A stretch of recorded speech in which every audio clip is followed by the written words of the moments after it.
creo que esta iniciativa que se lleva a cabo desde el Centro Internacional Miranda, pues tiene sin duda un enorme valor, ¿no? Para quienes seguimos apostando a eso que llamamos transformación educativa, una transformación radical de nuestra educación. En esta oportunidad, yo, poco atendiendo a la convocatoria, la particularidad de la convocatoria de hoy, digamos, no es tanto inscrita en la cuestión de la calidad. O sea, yo creo que en la calidad tendríamos que hacer una sola mesa. Bien, sería un debate bien sabroso. Pero sí, me tuve fundamentalmente al tema del vínculo entre investigación y transformación educativa, ¿no? Que me parece importante destacar esto. Y yo creo que lo primero que tendríamos que considerar, digamos, como una cuestión de precaución metodológica, ¿no? Que es verdad que nadie niega, ¿no?, la importancia de esa relación y la importancia de la investigación para la transformación educativa.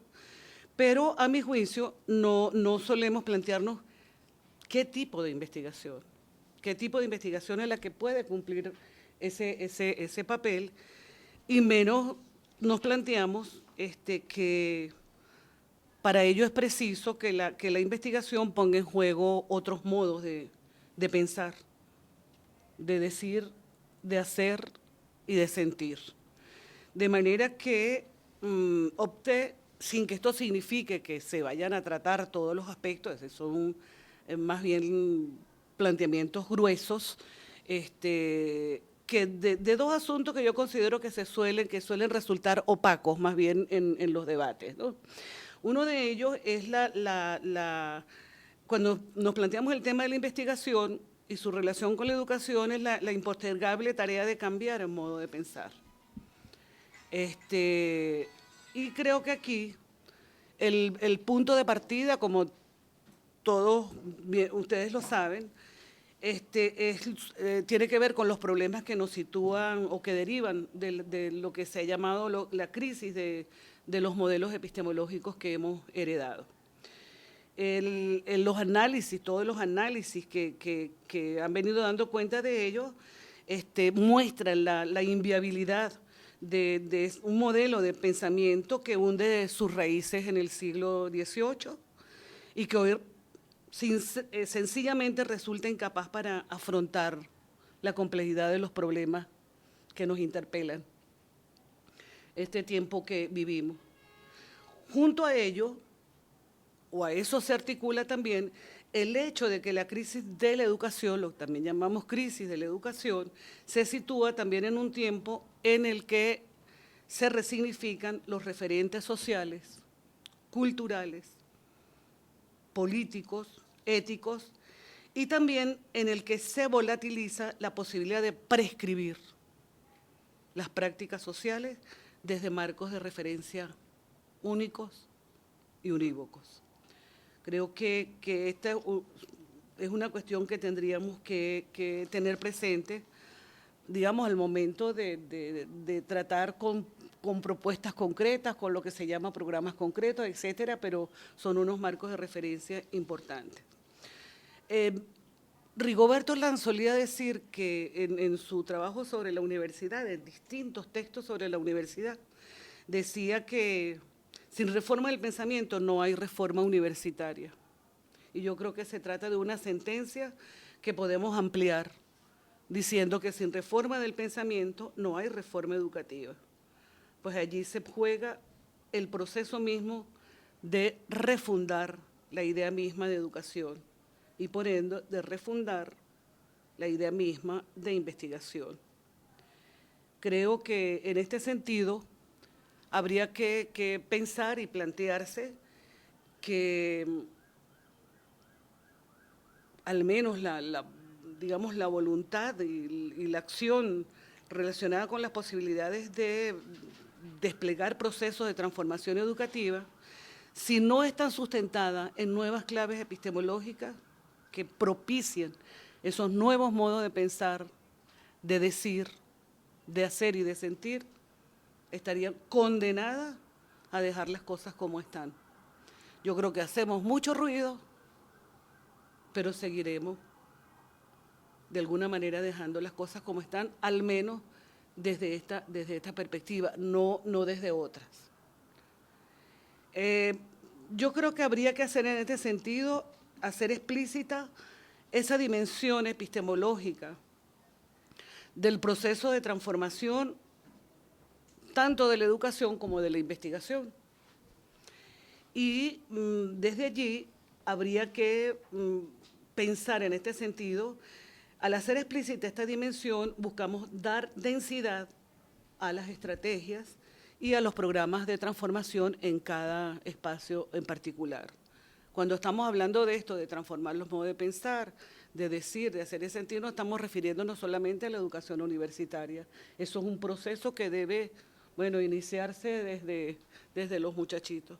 O sea, nosotros sabemos cómo, tenemos la experiencia con nuestros hijos, con nuestros nietos, etcétera. El niño que se le sale el color que está pintando y hay la corrección permanente para que dentro de la línea coloque el color. El muchachito que hace muchas preguntas, pues lo califican como fastidioso. El muchachito que muchas veces, o sea, no le para una clase, pues lo califican como problemas de atención, o sea, ya problemas psicológicos de atención. O sea, todo esto está relacionado con ese suelo, con ese tipo de racionalidad que nos constituyó como sujetos de la educación. Yo creo que aquí, en este sentido,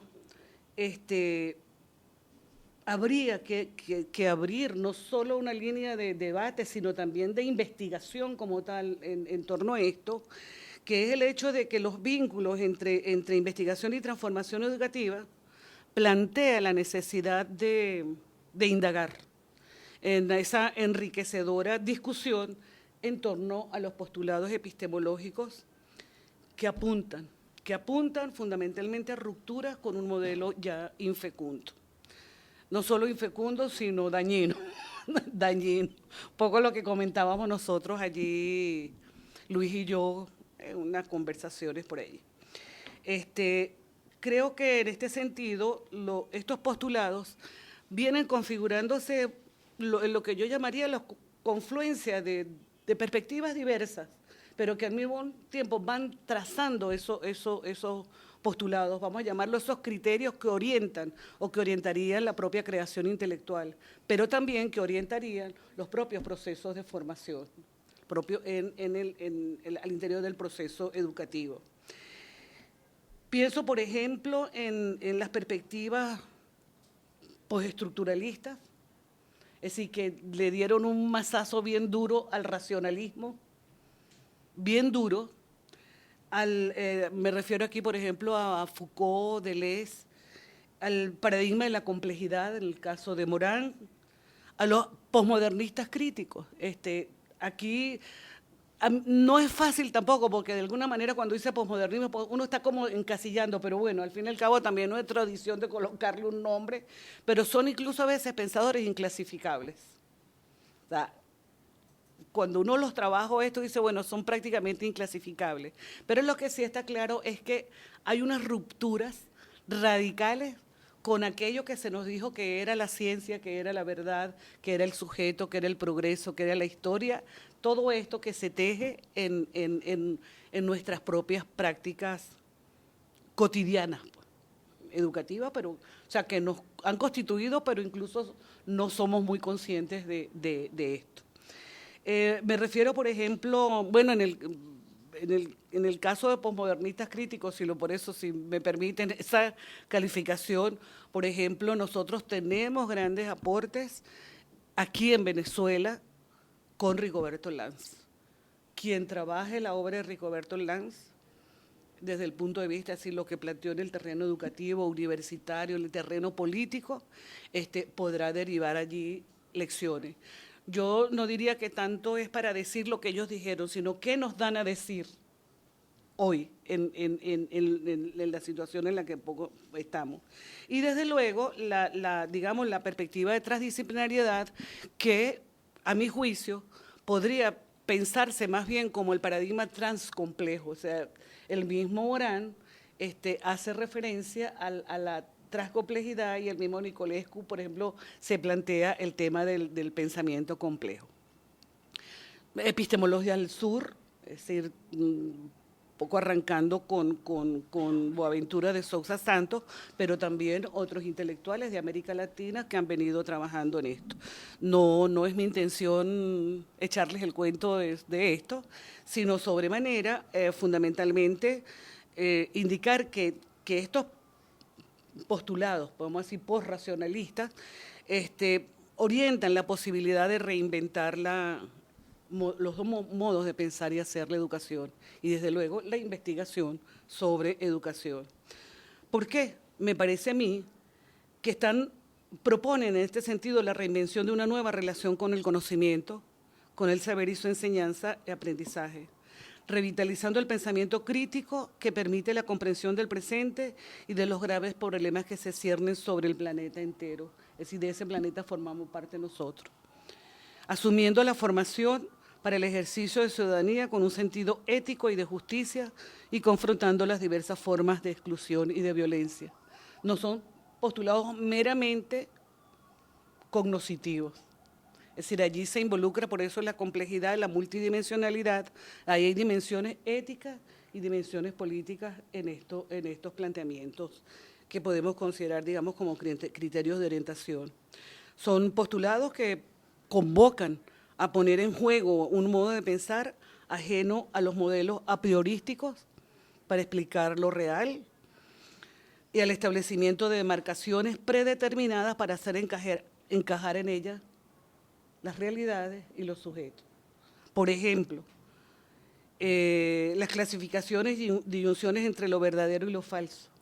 O sea, esa disyunción verdadero-falso, racional irracional, objetivo, subjetivo, material, inmaterial, ciencia, arte, cultura, naturaleza, normal, anormal, que operan en el ámbito educativo como tal vez no operen en ningún otro espacio. Y los hemos asumido como normales, es decir, de una familiaridad tal que no nos interrogamos acerca de esas disyunciones y las consecuencias perversas que tienen en la práctica de construcción de subjetividades, en lo político y en lo ético. Creo que desde esa perspectiva también se tratan de postulados que nos interpelan, ¿no?, para estar atentos a una plural efervescencia de lo que están haciendo, y como tal de lo que solo se vislumbran contornos y tendencias generales. Es decir, abierto a lo desconocido, abierto a lo inesperado, y lo inesperado también son, como comentábamos hace rato Luis y yo, también es decir, los recién llegados, o sea, los recién nacidos, los recién llegados, los niños y los jóvenes.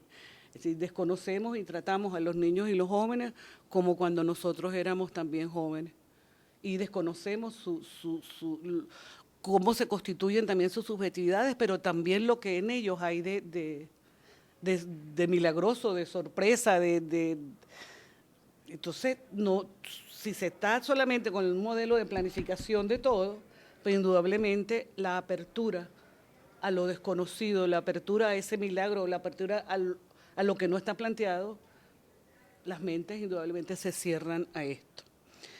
En estos postulados, me parece a mí, yo por eso no es que les iba a dar una clase sobre cada una de estas perspectivas, no, más bien lo que yo es derivado del trabajo con estos pensadores, ¿no? Puntualizaría de esta manera lo que esto involucra. En primer lugar, otra manera de relacionarse con lo real, porque rompe con la idea de que nuestro conocimiento es representación, para destacar que es construcción, en la que intervienen dimensiones históricas, sociales, culturales, éticas y políticas. Esto valdría la pena retenerlo, porque habría que preguntarse en qué momento y por qué, bajo qué condiciones, fue desapareciendo, por ejemplo, el saber histórico en nuestra educación, pero no solamente porque ocurrió aquí. Aquí se vino un mare magnum, sobre todo de las concepciones norteamericanas, que hacia los años 80 hizo que comenzaran a desaparecer todos los referentes que tenían que ver no solo con la historia, por ejemplo, la historia de las ideas pedagógicas desapareció. Historia de la educación desapareció de la mayoría, que no es lo mismo, pues. Desapareció de los pensas de estudio de los educadores.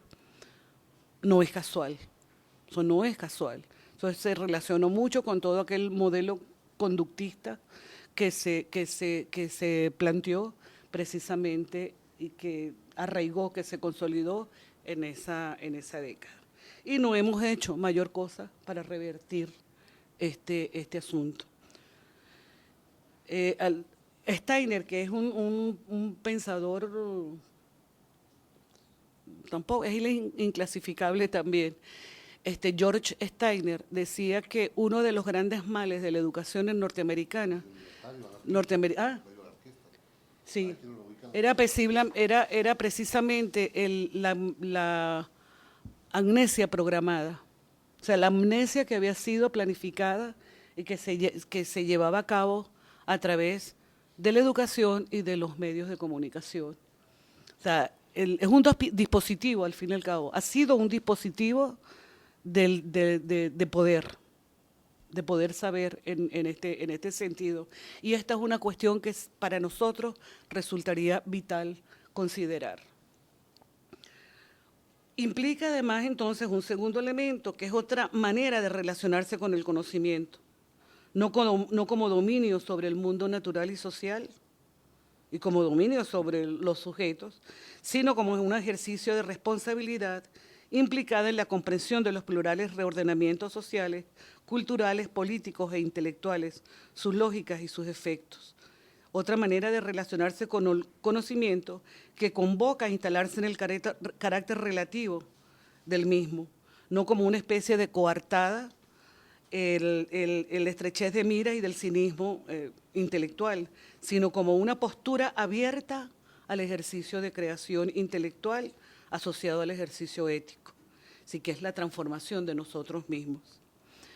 Yo creo que aquí es importante cómo se lleva a cabo la relación con el conocimiento en las prácticas educativas, repito, desde educación inicial hasta la educación universitaria. Es una relación de exterioridad. Conocimiento me sirve siempre para algo. Una relación netamente exterior, para aprobar una asignatura, a los profesores para sus trabajos de ascenso, a los muchachos para obtener el título profesional, etc. Es una relación de exterioridad. Y aquí de lo que se trata fundamentalmente es de lograr que sea precisamente un tipo de relación sensible que tenga que ver con la transformación de nosotros mismos. Si la transformación del cómo hemos sido constituidos en cuanto sujetos. Y ese cómo hemos sido constituidos lleva implicada un conocimiento histórico. No cualquier historia. En este sentido, más bien en la vía de los análisis de Michel Foucault. Es decir, el tema de las condiciones históricas que han hecho decir lo que se ha dicho, pensar lo que se ha pensado, y en el sentido de cómo desde ese pensar y desde ese decir hemos sido constituidos como sujetos. Objetos para el conocimiento, objetos para el poder y sujetos morales.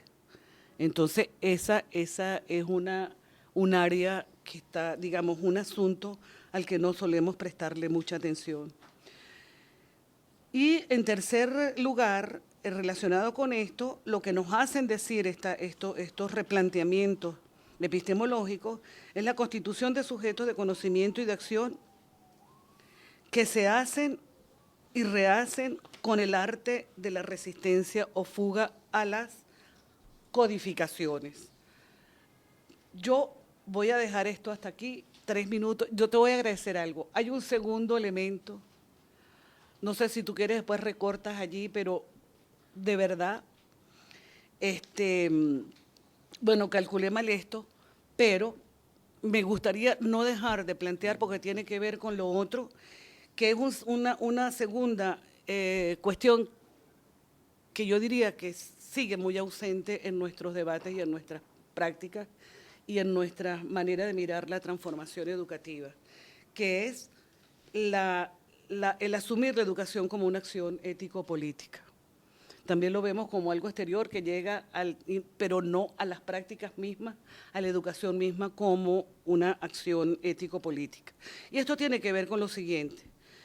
Hannah Arendt decía, lo digo textualmente, la educación es el punto en que decidimos si amamos el mundo lo bastante como para asumir una responsabilidad por él y así salvarlo de la ruina, que de no ser por la renovación, de no ser por la llegada de los nuevos, los niños y los jóvenes, sería inevitable.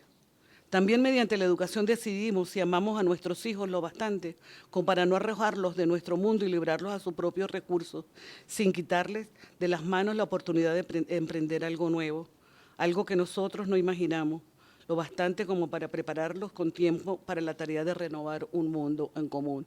Yo creo que esto es lo que está en juego en lo que nosotros podemos plantearnos como transformación educativa en el proceso de transformaciones que vive nuestro país.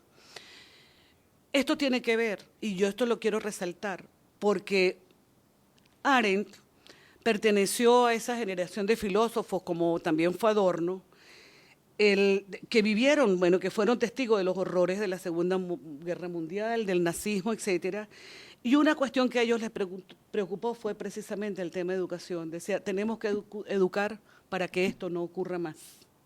Yo creo que este llamado, esto nos interpela hoy, no para educar en valores a la manera que nos ha enseñado la racionalidad moral capitalista.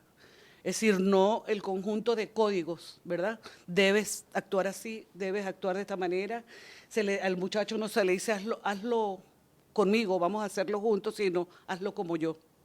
Entonces, en este sentido, una especie de moralización de las prácticas educativas que no ayuda mucho a llevar a cabo, a pensar y a llevar a cabo a la educación concebida como acción ética, que tiene que ver precisamente con lo que algunos autores han venido trabajando y desde mi perspectiva es de los replanteamientos más radicales en términos de la teoría pedagógica o en esa conjunción de filosofía y pedagogía, que es precisamente el plantearse la ética de la hospitalidad, la ética de la alteridad y de la responsabilidad.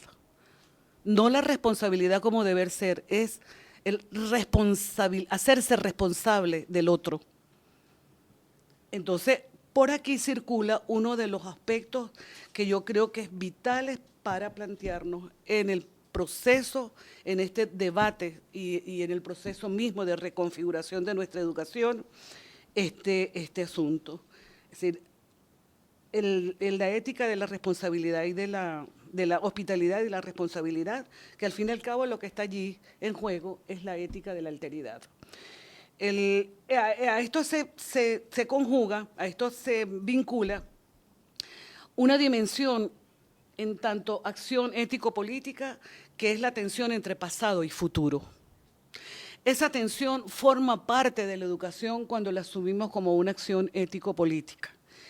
Digamos, una acción no ya realizada, sino como dándose en un proceso siempre orientado al porvenir, desde un presente que está siempre ligado al pasado a través de la memoria.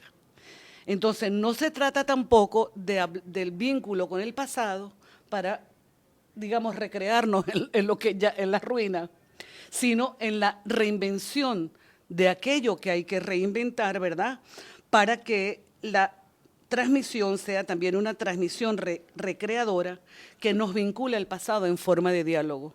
Esto es lo que Hannah Arendt plantea, por ejemplo, en el sentido de la acción humana, que si no hay una transmisión, pues tampoco hay un enriquecimiento de la acción humana misma, ¿no? A esto vinculo una cuarta dimensión que me parece inevitable también en este debate Son los silencios. Yo estoy un poco hablando aquí como de los silencios que yo he escuchado, que es el tema de la devaluación de la palabra y el reto que ello nos está planteando. Nosotros habitamos y nos habita una época, eso no escapa a nuestro país, no escapamos nosotros, en que la palabra ha perdido la capacidad de dar respuesta tanto a las relaciones humanas como a los valores básicos que orientan la vida de cada ser humano en su relación con los otros y consigo mismo.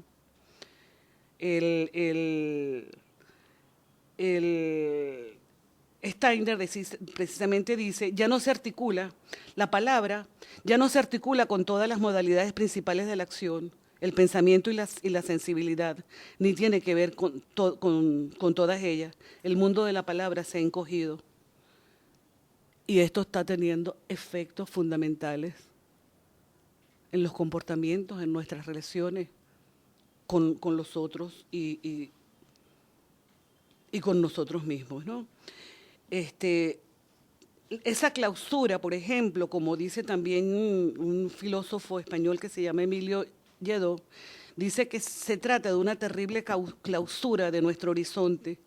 Suponer que, por ejemplo, palabras como armonía, paz, libertad, justicia, bien y belleza no comiencen a funcionar, a reinventarse también en nuestros deseos, y que en nuestro tiempo han sido sustituidos por otras palabras más bien que han movido la historia, el poder, el egoísmo y la guerra. Sin embargo, estas palabras como justicia, como libertad, como democracia, también se han vaciado. De hecho, algunos de nosotros, de los que hemos visualizado, por ejemplo, con todas las guarimbas y estas cosas de los muchachos, resulta muy inquietante. A mí al menos me resultó muy inquietante la entrevista, cuando entrevistan a un chico que no tendría más de 17 años, que dicen, bueno, pide la muerte de Maduro, pues. O le dice que se va a morir como una rata o algo así. Y cuando le pregunta al periodista que si él cree que la muerte de Maduro va a solucionar el problema del país, el muchacho dice sí, porque además ahí vendrá la democracia. Fíjense, es que somos seres humanos hechos de palabras, que hacemos también palabras. Y si no prestamos atención a esto, señores, de verdad es muy poco lo que estamos haciendo. Yo creo que esa responsabilidad de la que hablábamos, esa responsabilidad de la cual la cara del mundo adulto es la cara del educador, también el educador debe, pareciera, plantearse también como un enamorado de las palabras. Entonces, esta es una dimensión que yo quería traer hoy. Yo creo que ahí, en esto se juega, en estos tres asuntos, se juega hoy el meollo de la educación en nuestro país y en el mundo. Yo creo que en este sentido nuestra educación aún está lejos de seguir esta perspectiva que apunta a la educación como un acontecimiento ético-político. Creo que en este sentido es allí donde arraiga la posibilidad de una educación liberadora a los que nos sigue invitando Paulo Freire. Nosotros oímos muchos eslogans y nos preguntamos poco. Entonces, creo que es verdad, lo de la educación liberadora vuelve a hacerse parte del imaginario colectivo, convocando a lo que se pone en juego la transformación educativa, pero no digo que sean estas las únicas dimensiones. Si allí no se ponen en juego estas dimensiones, en verdad no creo que estemos avanzando ni que avancemos en esa educación liberadora. Bueno, muchas gracias.